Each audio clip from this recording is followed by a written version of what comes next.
Today's episode is going to help you understand yourself better than you've ever understood yourself. You're going to understand how creation came about. You're going to understand how your own spiritual makeup is made up. And it's going to make so much sense to you that you're going to be like, I didn't even realize I was this complex. So if you think you're simple, you're actually not.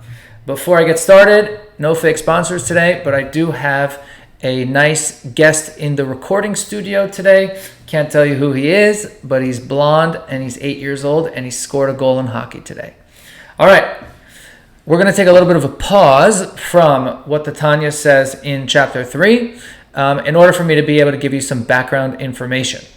This will help you understand a lot moving forward. This is super crucial to all things Hasidus, especially Tanya, and it'll help you better understand yourself and also help you understand the Tanya.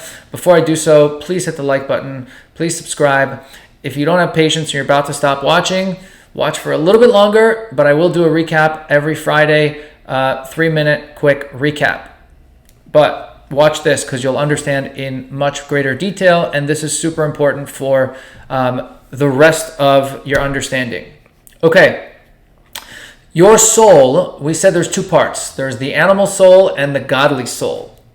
However, every Jewish soul has 5 levels. Nefesh, Ruach, Neshama, Chaya, and Yechida. From shallow to innermost. And each level represents a different aspect of your neshama.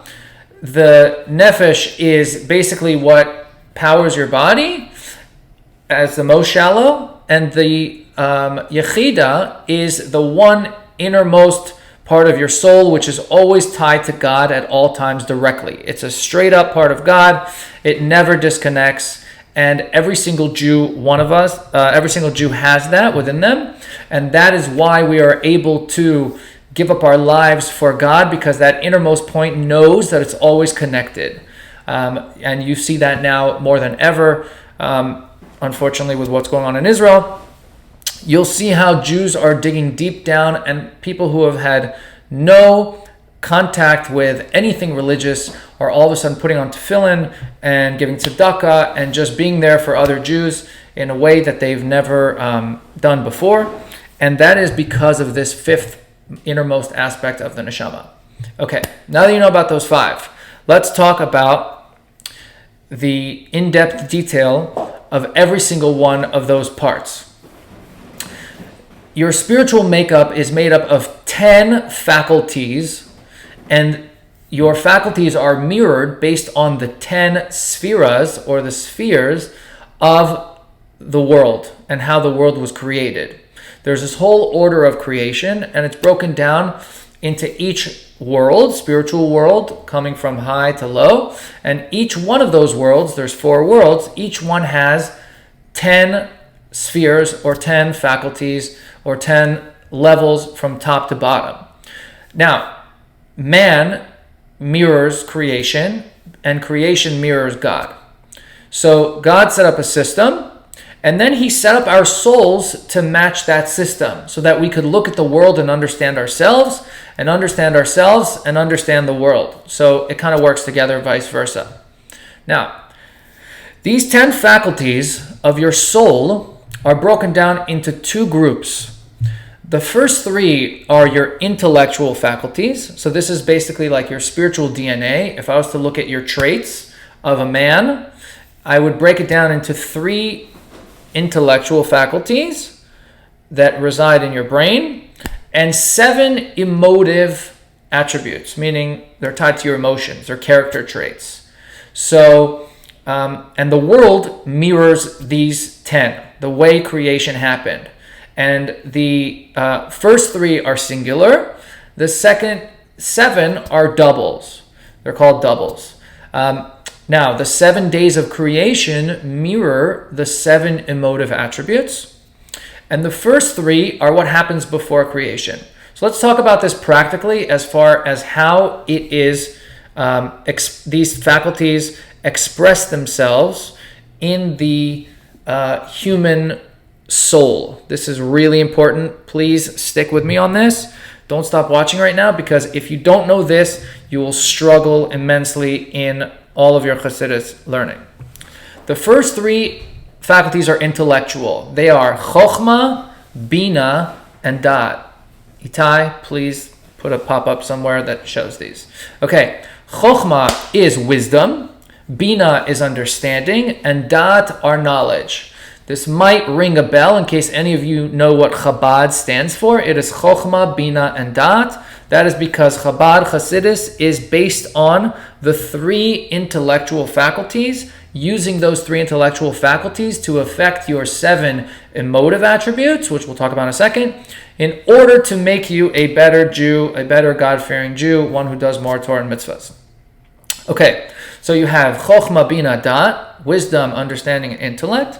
And then you have 7 emotive attributes that start with Chesed, which is kindness, Gvura, which is severity, Tiferet, which is sort of a combination of Chesed and Gvura, which is beauty, and so on and so forth. There's other 4, which are Netzach, which means endurance, like everlasting.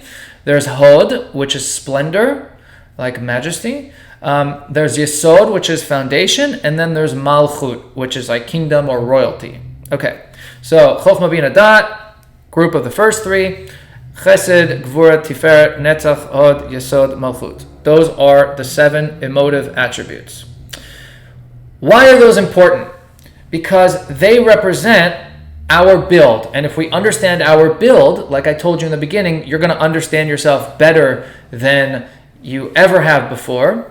You will understand how to affect positive change in your own life. And the whole purpose of all of Tanya is to affect positive change and to will yourself away from evil into doing good. How? What is the Chabad philosophy? What is the Baal Tanya's philosophy? It is that if you use your intellectual faculties in the proper way, those faculties will birth new emotive faculties and change your old emotive faculties, which are naturally leaning to do things against God's will and against what's good for your godly soul. They rather go with what your animal soul wants. Your intellect can change those in order to understand better and change how you actually, what your inner desires are. So real simple example of that. You want to lose 10 pounds. You spend all this time learning about food and exercise and what's good for you and what's not good for you. At first, you're kind of still getting the hang of it, and you see a donut and you want it because naturally you want a donut. You feel emotive, you're emotional, feels hungry, right? So you're like, hey, I want a donut, and then I want another donut, right? And you don't really think about it.